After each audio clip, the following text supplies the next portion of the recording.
여러분 안녕하십니까. 뉴스와이드 시작하겠습니다. 우리나라 대미 관세율이 15%로 확정됐습니다. 트럼프 대통령이 애초 제시한 25%에서 10%포인트를 깎으면서 우리는 3,500억 달러를 투자하고 1,000억 달러의 미국 에너지를 구매하기로 했습니다. EU가 6,000억 달러, 일본 5,500억 달러보다는 적습니다. 자동차 관세도 15%를 적용했습니다. 우리는 더 깎아보려고 했는데 미국이 받아들이지 않았습니다. 대신 우리의 핵심 수출품인 반도체 관세에 대해 다른 나라보다 나쁜 대우를 받지 않는다는 약속을 받아왔습니다. 또 우려했던 쌀과 소고기 수입은 막았습니다. 트럼프 대통령은 농산물 개방을 시사했지만 대통령실은 정치 지도자의 표현으로 이해하고 있다고 설명했습니다. 그간의 과정 영상으로 먼저 보겠습니다. 상황을 잘 설명하고 국익을 중심으로 한미 간에 서로 상생할 수 있는 그런 협상안이 마련되도록 최선의 노력을 다하겠다는 말씀을 드리겠습니다.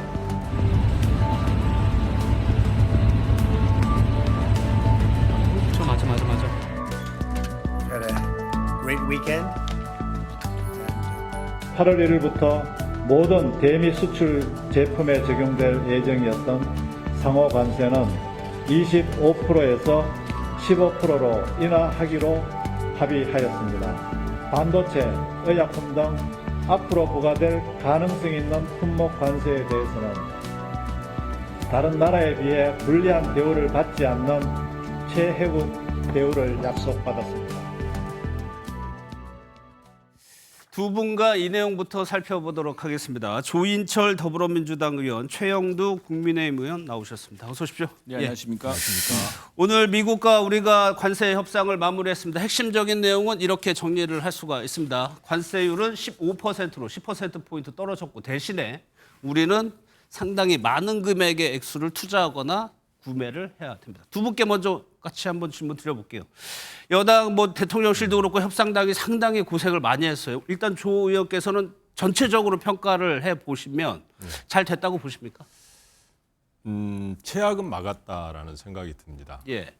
관세라고 하는 거는 결국은 다른 나라하고 동일한 입장이라고 하면 그 피해가 적어지기 때문에 예. 일본이나 EU의 협상 결과하고 비교했을 때 우리가 크게 나쁘지 않다. 이런 측면에서는 최악을 면했고 특히 현 트럼프 행정부를 보면 극단적인 어떻게 보면 미국 우선주의를 취하고 그렇죠. 있지 않습니까? 예. 그런 측면에서 봤을 때 더욱더 우리가 선방을 했다라는 측면 강조하고 싶습니다. 예. 국민의힘에서는 아무래도 좀 문제점 이런 거를 짚어줘야 될 텐데 어떤 부분이 가장 네, 아쉬우세요? 그렇습니다. 통상 문제에서는 아마도 우리 당이나 우리 정부에 있었다면 좀 더 유능하게 하지 않았을까 생각이 듭니다. 사실은 통상이나 관세 문제에서는 민주당은 항상 반대쪽이었습니다. 예.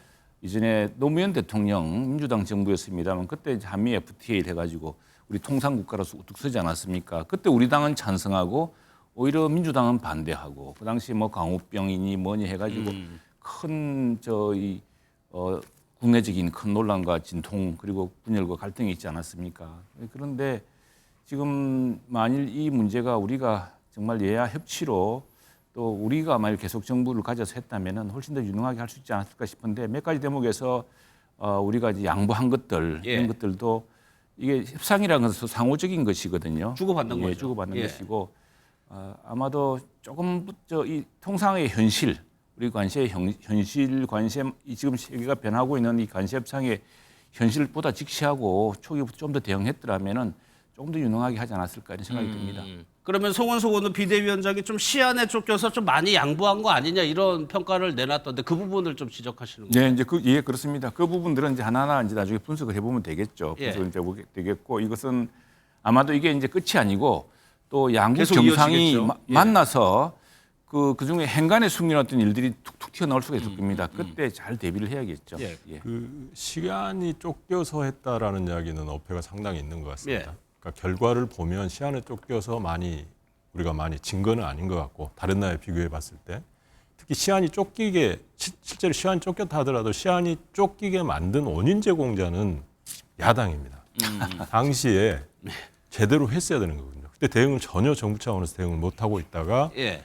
정부가 새롭게 들어서면서 저희가 대응해서 그나마 여기 이 정도로 선방을 했다라는 측면이 좀 있어 보입니다. 예. 또 하나가 이제 트럼프 대통령이 정상회담 2주 안에 정상회담 가능성을 얘기했습니다. 그러면 일단 이재명 대통령이 미국을 가게 된다면 최 의원께서 지적하신 그 디테일한 부분, 세밀한 부분에 대해서도 구체적인 좀 협의가 있을 수 있죠. 아마 지금도 협상이 끝났다고 보기보다는 큰 틀에서 어느 정도 합의가 이루어진 거고 지금도 계속해서 디테일한 협의들은 계속 이루어지고 있지 않을까 싶습니다. 그 2주 동안의 디테일한 협의 결과를 통해서 최종적으로 이제 트럼프 대통령을 만났을 때 최종 합의를 보지 않을까 이런 생각입니다. 예. 또 하나 가장 관심은 미국산 쌀과 소고기가 수입이 되느냐였습니다. 이 부분은 우리 정부가 막아냈다고 밝혔죠. 그 내용 한번 좀 들어보겠습니다.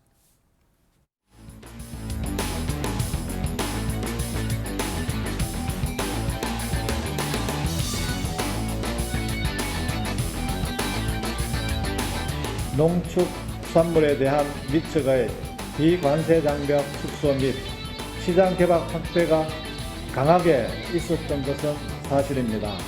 그러나 우리 협상단의 끈질긴 설명 결과 미처간 우리 농업의 민감성을 이해하고 추가적인 시장 개방은 하지 않는 것으로 합의하였습니다. 저 부분은 좀 설명이 필요할 것 같은데 조 의원님, 일단 트럼프 대통령은 농산물을 완전히 개방하기로 했다라고 표현을 했는데 우리는 쌀과 소고기는 포함이 되지 않는다고 했어요. 그러니까 구체적으로 그 부분에 대한 얘기는 없었던 것 같아요. 그랬었던 것 같습니다. 아예 협상 테이블에 올라오지 않은 거 아니냐라는 생각이 듭니다. 그런 상황을 서로 이제 정치적 해석을 통해서 이야기를 하는 거고 협상 테이블에 안 올라왔다는 이야기는 기존이 유지된다는 이야기겠죠. 예. 그런 측면에서 추가 확대는 없다, 추가 개방은 없다라고 하는 우리 정부의 설명이 맞는 내용이다. 우리는 믿고 싶습니다. 네. 쌀이나 소고기가 정부 여당 입장에서는 상당히 부담스러운데 말이죠. 맞습니다. 부담스러운 상황이고 그거는 이제 식량 안보와도 문제가 되는 거기 때문에 이런 부분들은 우리가 지켜내야 되는 그런 부분이라는 생각이 들고요. 다만 이제 소고기 부분에 있어서는 뭐 일각에서 약간의 여지도 있는 거 아니냐라는 이야기를 하는 분야들이 있어서 뭐 거기는 다른 이야기를 할 수 있습니다만은 근본적으로는 지금 협상 테이블에 올라오지도 않았고 그거를 그대로 유지시켰다는 것 자체가 우리는 큰 성과다라고 봅니다. 최 의원님이 이 부분 어떻게 평가하세요? 우선은 쇠고기 문제는 사실은 17년 전에 어떤 일이 있었습니까? 17년 전에 노무현 대통령이 시작해서 이명박 대통령 때 이제 협상의 타결을 받았던 그 사태 때 이 광우병 이게 그때가 바로 이 30개월 미만이냐 30개월 이상이냐 이 기준이었습니다. 당시에 노무현 대통령이 대국민 담화를 내면서 쇠고기 협상이라는 것이 국제적인 기준이 있기 때문에 국제수역기구의 OIE라는 기준이 있어서 그 기준의 안전성에 부합하면 우리가 막을 방법이 없다. 통상이라는 게 그런 것이다라고 설득했습니다만 당시에 민주당하고 이쪽에서 엄청나게 몰아붙여가지고 무슨 결국에는 다 근거가 없는 내용으로 인간광우병으로 어떻게 제했던 게 유명한 MBC 비두수첩 전부 다 허위로 밝혀지지 않았습니까? 다만 우리나라가 언론의 자유가 보장되는 나라니까 그것이 뭐 특별한 다른 생각보다는 국민의 걱정을 전한 것 아니냐. 그래서 죄를 묻지는 않았습니다만 전부 허위 사실로 다 판명되었습니다. 근데 그것들이 이제 아직도 잔상이 남아 있기 때문에 이 민주당 입장에서는 굉장히 그게 좀 심각한 부담이 될 것으로 보여지고 농산물 이 부분은 참 어느 나라다 우리 당도 마찬가지예요. 우리 지역도 농촌이 많기 때문에 굉장히 걱정이 많은 것이고 결국 관세 협상이라는 것은 자기 유권자들을 보호하기 위한 겁니다. 미국이 이렇게 밀어붙이는 것은 러스트벨트, 트럼프가 압승을 얻었던 러스트벨트의 공업 지역을 보호하기 위해서 거기에 투자를 하라. 돈을 끌어들이고 또 관세를 높여서 한국산 제품을 적게 들어오게 하고 하는 이런 것이고 우리는 우리대로 또 우리 농업을 보호하려는 이런 상호관계가 있기 때문에 실제로 이야기가 있을 것인데 아마도 지금 그 구체적인 것은 행간으로 남겨둔 것 아닌가 싶고요. 그런 문제는 예컨대 쇠고기 문제 같은 경우는 지금 여당도 조금 예전하고 좀 입장이 달라진 것 같은데 사실 30개월 이상도 별로 수입하는 분량이 많지 않습니다. 사실은 그걸 열어줘도 큰 게 없는데 30개월 이상 먹으면 죽는 것처럼 한때 막 광우병 파동으로 온 나라를 뒤집어 놓았기 때문에 이걸 이제 뒤집기 어려워서 그런 것 같은데 그건 진실을 밝히고 예. 지금 전 세계에 그런 30개월 이상으로 해서 인간공업병 걸려서 죽은 사람 없습니다. 그런 사례도 없고요. 예. 이제 진실을 밝혀야 시점이 되었고 농민들에 대해서는 이게 농민들과 서로 상호 유권자를 보호하기 위한 그런 입장을 미국 측에도 이해해야 되고 또 한편으로는 우리 농업 구조를 더 선진화시켜서 우리 농민들에게 실제로 이득이 가는 방향으로 예. 통상 이 협상 이후에 구조조정이라든가 새로운 인센티브를 주는 방식으로 정부가 풀어야 될 텐데 엄청난 숙제가 민주당 정부에게 지금 넘겨진 셈입니다. 이 부분은 우리 농민들도 우리 지역, 우리 당을 지지하는 지역구의 농민들도 있기 때문에 예. 함께 살펴보게 되겠습니다. 예. 혹시 뭐 소고기 관련해서 덧붙일 말씀 있으세요? 그러니까 결국 이제 우리 구조조정 문제라든지 이런 것이 이제 차근히 논의될 수도 있는 상황인데 지금 상황은 아닌 것 같습니다. 왜냐하면 농업 개방이 추가적으로 전혀 없다 이런 상황이었기 때문에 우리는 기존 스탠스 하에서 전제 하에서 농업의 경쟁력 강화를 위한 다양한 제도들을 도입하고 보완할 그런 시점이라는 생각은 듭니다. 알겠습니다. 이제 정치권 소식도 살펴볼 텐데 오늘 민주당 3대 특검 TF가 서울 구치소를 방문했습니다. 먼저 영상부터 보도록 하겠습니다.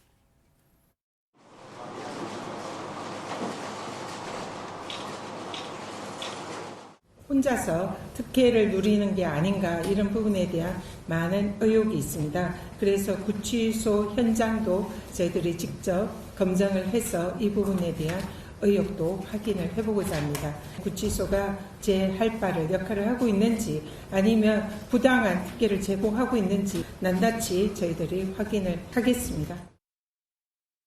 먼저 조 의원님, 3대 특검 TF가 구치소를 방문한 주된 이유가 지금 윤석열 전 대통령에게 특혜를 주고 있다는 의혹 때문인가요? 가장 큰 이유가 뭡니까? 윤석열 대통령이 특혜를 받고 있으면서 기본적으로는 조사에 응하지 않는다라는 게 가장 컸죠. 예. 그러니까 조사에 응하지 않는데 그 안에서 특혜를 받고 있는 거 아니냐라는 언론이나 이런 데서 계속 문제 제기가 있었기 때문에 방문을 한 겁니다. 그걸 확인하기 위한 거였고. 근데 뭐 실제로 특혜는 있었던 것 같아요. 에어컨 있는 접견실에서 예. 했고, 다만 또 하나 건강상 예.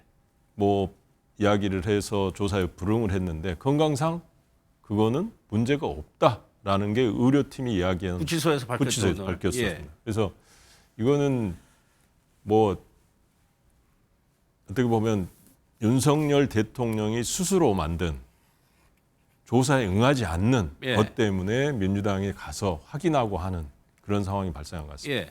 구치소에서 오늘 뭐라고 얘기했냐면 조사를 못 받을 정도가 아니다. 큰 문제 없어 보인다라고 얘기를 했어요. 맞습니다. 그러면 이 얘기는 윤 전 대통령이 지금 특검의 조사를 스스로 거부하고 있다고 해석할 수 있거든요. 스스로 거부했다고 봅니다. 왜냐하면 지금까지 윤석열 대통령이 조사에 수사에 제대로 응한 적이 한 번도 없습니다. 예. 뭐 체포영장은 거부를 했고 출석에서는 묵비권으로 행사했고 그래서 조사에 한 번도 응하지 않은 전형적인 법꾸라지 행태를 지금까지 보여오고 있지 않습니까? 이런 것들이 어떻게 보면 전직 대통령이었다는 게 한때나마 대한민국의 대통령이었다는 게 어떻게 보면 상당히 부끄러울 정도입니다. 예. 김건희 특검에서 그래서 내일 오전 9시에 체포영장을 집행하겠다고 합니다. 최 의원님, 그러면 내란 특검에서 강제 구인하느냐 마느냐 그 과정이 다시 한번 펼쳐지는 건데 지금 김건희 특검에서는 특검보 뭐 검사 수사관 다 보낸다는 얘기거든요. 내일 어떤 상황이 펼쳐질까요? 그렇지만 안타까운 상황인데 어쨌든 뭐 이 피의자 피고인 입장에서는 묵비권이라는 권한도 있습니다. 예. 그리고 이제 그 조사를 거부하면 조사를 거부하는 만큼 다른 증거로 사실은 적극적인 방어를 하지 않는 그런 측면도 있기 때문에 그건 뭐 법과 법적 그 정당성, 절차적 정의에 따라서 해결해야 될 문제인데 다만 특혜가 있나 없나 이건 좀 너무 지나친 주장 같습니다. 구치소 안에 있어 보면은 예. 수많은 이제 구치소에 수감되어 있는 피의자들도 피고인 다 지켜보고 있고 뭐 그 구치소 공간이라는 게 뻔한 것인데 글쎄 저런 해프닝까지 있었나 싶은 생각이 됩니다. 다만 저는 그 뉴스보다 아까 이야기를 충분히 못한 게 있는데 한미 무역 합의에서 예. 우리가 좀 한 번 더 눈여겨봐야 될 대목은 이게 뭐 우리 정부 지난 윤석열 정부도 그렇고 뭐 이 정부가 잘해서가 아니라 이게 지난 80년 정부 동안 하면서 우리 박정희 대통령이나 정주영 회장이나 또 이건희 회장이나 이병철 회장 이런 분들이 했던 그 자산으로 조선 그 누가 일으켰습니까? 그리고 반도체 누가 만들었습니까? 그런 지도자들과 기업인들 또 혁신가들 우리 근로자들이 만든 땀 덕분에 예. 그나마 이런 거센 통상 압박에서 대한민국이 입장을 유지하면서 대미 투자도 할 수가 있는 그런 상황이 됐다는 게 좀 자랑스러운데 반면에 한편에서는 국내에서 예. 이런 문제를 가지고 참 가문을박한다는 게 안타깝습니다. 예. 그러면 민주당에서는 오늘 좀 구치소를 방문한 것이 어떻게 보면 집행 자체, 강제구인 집행은 구치소 교도관들이 해야 되는 거니까 좀 압박 성격도 있는 것 같은데 네. 실제 물리력을 동원해서라도 윤 전 대통령을 조사를 받게 해야 한다고 보시는 거예요? 꼭 그렇다고는 뭐 우리 저 당내 전체 제가 의견을 취합해 본 건 아닌데 예. 꼭 그렇다고 볼 수는 없겠죠. 결국은 특검을 믿고 특검이 수사 전략 속에서 가서 제대로 조사해야 되는 거지. 뭐 물리적으로 반드시 동원을 해서 데리고 간들 혹시 묵비권을 행사하면 아무 실효성이 없어지는 실효성이 없어지는 이런 문제가 생기기 때문에 그거는 특검이 알아서 해야 되는 상황이고 특검을 저희는 믿고 맡겨둬야 된다는 생각입니다. 사실 국민의힘에서는 윤 전 대통령이 탈당을 했기 때문에 뭐 직접적인 언급이 힘들어 보이지만 최 의원님께서 최근에 특검의 수사 흐름이 당으로도 지금 오고 있어서 그 흐름 자체는 어떻게 평가하고 지금 있어요? 그건 상당히 심각하다고 생각을 합니다. 오늘 뭐 안철수 의원을 지금 불렀다고 하는데 안철수 의원을 부른 이유는 안철수 의원은 그 계엄 때 계엄 해제 표결에 참여했거든요. 그렇죠. 예. 전혀 관계없는 이야기입니다. 이거는 결과적으로 보니까 우리 당 의원들 저는 다 부르겠다. 수사의 그 상계를 벗어나는 이야기죠. 결과적으로 뭘 압박하겠다는 이야기고 그렇게 예. 치면은 모든 대한민국의 수사란 것은 그 범죄 혐의를 가지고서 최소한의 근거를 가지고서 하는 것인데 이렇게 무분별하게 펼쳐서 심리적으로 압박을 가하겠다는 것이냐. 안철수 그 의원을 통해서 얻을 수 있는 다른 증거가 없습니다. 안철수 의원을 통해서 그러면은 당시 동료 의원에 대해서 잘못을 고백하시오 이렇게 지금 얼금하려고 그러는 것인지 어떤지 모르겠습니다만 그럴 리도 없거니와 모든 동선과 당시 표결했던 것들이 다 드러나 있는데 예. 그래서 안철수 의원까지 불러서 하겠다는 것에서 보듯이 좀 지나치다. 이게 너무 지나치다. 정치라는 것을 다시 복원해야 될 시점에 특히 이게 지금 관세 협상이나 이런 많은 것들도 국가적으로 힘을 합쳐야 될 시기인데 많은 수사가 이루어져 있습니다. 그리고 주요 피의자나 주요 이제 피고인들이 구속돼 있고 재판을 받고 있는 상황인데 예. 지금 금요일마다 이제 우리 국회의원 회관을 압수수색이 이제 압수수색을 하고 있습니다. 예. 압수수색 하는데 가 보면은 압수수색 성과물이 없어요. 신문 한 장 쪼가리 가져가고 이렇게 하고 있습니다. 아 그래요? 이렇게 하는 것이 실익이 있는 것이냐? 이거 도대체 이 목적이 무엇이냐? 국회를 그렇게 함부로 들어와서 뚜렷한 범죄 혐의도 입증되지 않은 상황에 포괄적으로 해서 예. 이 문제는 이제 과유불급이라는 것, 국민들한테 오히려 이 특검의 의도에 대해서 뭐 옛날부터 특검의 목적은 구속이란 말이 있습니다. 뭐 유죄를 받는 게 목적이 아닙니다. 예. 특검은 시간이 정해져 있기 때문에 어쨌거나 모든 혐의를 모아서 그런 의혹을 불러일으키고 그래 그걸 가지고서 구속시키고 그게 이제 특검의 목적이라고는 합니다만 과거의 특검으로 인해서 우리가 폐해를 그 전부 무죄나고 그랬거든요. 나중에 보면은 특히 그 뭐 안타깝게도 윤석열 당시 특검했던 그 시기에 예. 그러지 않았습니까? 이게 지금 그런 교훈을 잘 살펴보고 지금 처벌받아야 되고 헌정 질서에 명백한 위협을 가했다거나 이런 건 명백히 처벌해야죠. 그것은 탄핵 심판의 결론이기도 하고 계엄에 대해서 우리 국회와 국민들이 분명한 해제 결의안을 냈던 근거 아니겠습니까? 그러나 그걸 가지고 지나치게 지금 사건의 연장에 가면서 무한 수사로 간다는 것은 굉장히 바람직하지 않다. 그래서 예. 말 그대로 과유불급이다 이런 생각이 듭니다. 이 부분에 대해서 조 의원님 생각이 좀 다를 수도 있을 것 같은데요. 저는 일단 영장이 발급된 거지 않습니까? 압수수색 같은 경우는 법원 압수수색이 정당하게 발급이 된 거를 그걸 집행하는 것이 잘못됐다라고 이야기하는 것은 우리 사법 시스템을 불신하는 거다라고 생각이 들고요. 특검이 대체적으로 정치적인 영역 속에서 판단은 많이 하게 되겠죠. 그러니까 정치적인 어떤 사건들이 많이 배정이 돼 왔고 특검이 들어간 것 자체가 예. 그런 상황이었었기 때문에 그게 이제 어떻게 보면 정치적인 갑론을박은 계속해서 일어날 수밖에 없지만 특검이 갖고 있는 우리 사법체계에서 갖고 있는 정당한 법 집행은 해야 된다고 저는 판단을 합니다. 알겠습니다. 국민의힘 상황도 볼 텐데 이제 전당대회 후보 등록이 오늘 마감된다고 합니다. 장동혁 의원의 얘기를 한번 좀 들어보겠습니다. 혹시 윤석열 대통령에 대해서 뭐 당 전당대회 기간이든 네. 이후든 간에 면회를 혹시 갈 생각 있으신지? 지금은 저도 갈 수는 없습니다. 왜냐하면 변호사 자격은 가지고 있지만 제가 그 국회의원이라서 변호사로서 등록해서 활동하는 변호사가 아니기 때문에 저도 지금 사실 면회가 안 돼요? 막혀 있습니다. 면회가 막혀 있고 저는 당대표가 된다면 당의 대표로서 적절한 시점에 면회가 허용된다면 저는 면회를 가겠습니다. 네. 최의원님, 장동혁 의원의 저 발언과 저 인터뷰를 했던 저 공간 장소 유튜버들 가지고 논란이 좀 많아요. 지금 전당대회가 구도가 찬탄반탄 구도라고 지금 하고 있는데 당내에서는 어떻게 보고 계세요? 예, 이거 전당대회를 통해서 심판받을 겁니다. 전당대회를 통해서 우리 당원들이 이제 판단할 것이고요. 지난번에 우리가 대선 후보 경선 때 보면은 그때도 결국 그런 구도라고 봤습니다만 당시에 4배수, 2배수 좁혀지는 과정이 놀랍지 않았습니까? 당원들의 결심이 있을 것이고 지금 저희들은 당은 굉장히 심각한 위기 상황에 있습니다. 저기에 매달리고 저렇게 해서 편가르게 할 시기가 아니라 지금 벌써 두 번째로 대통령이 탄핵당했죠. 또 이번 탄핵의 경우는 계엄이라는 아주 치명적인 그 문제를 가지고서 그 탄핵으로 이어졌고 우리는 지금 연전연패입니다.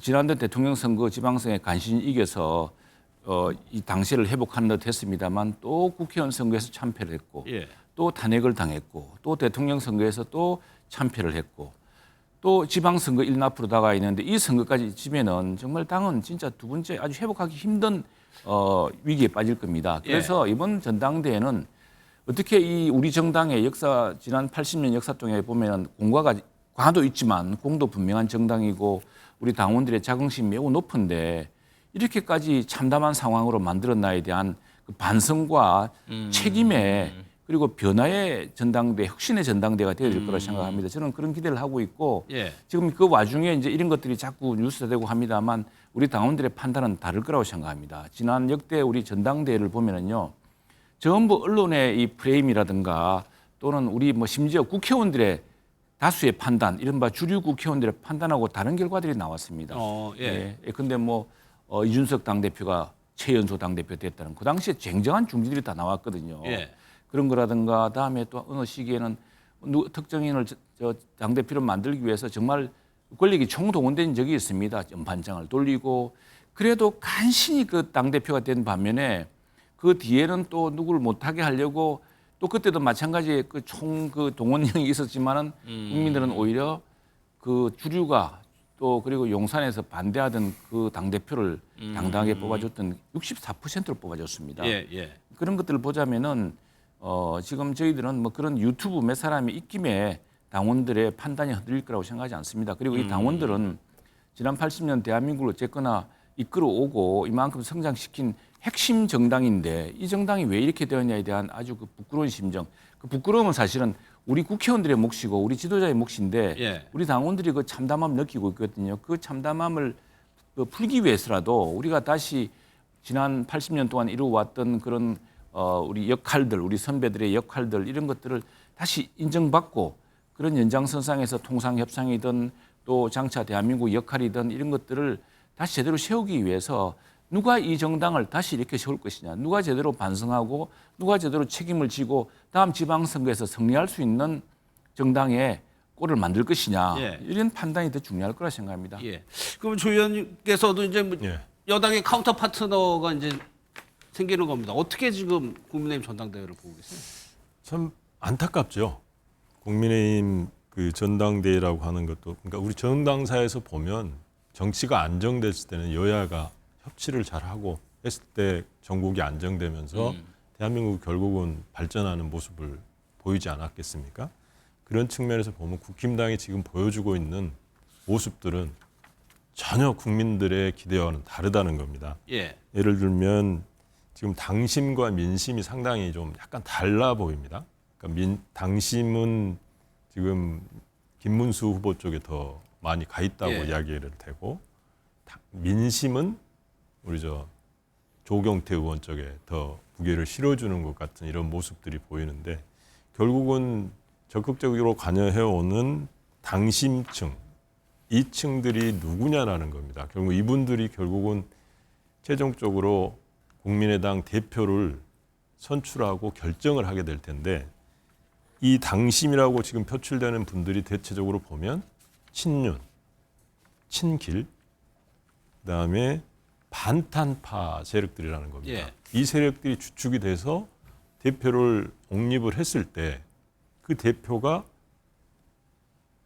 행동에 상당한 많은 제약을 받게 될 거라는 거거든요. 결국은 국민의힘이 제대로 된 정당의 모습을 보이려면 중도층과 반대파들을 끌어안는 그런 외연 확장의 모습이 제대로 나타나고 그것을 정착시킬 수 있어야 되는데 예. 기반 자체가 친윤, 친길, 뭐 반탄 세력 이런 세력들이 중심이 된다고 했을 때는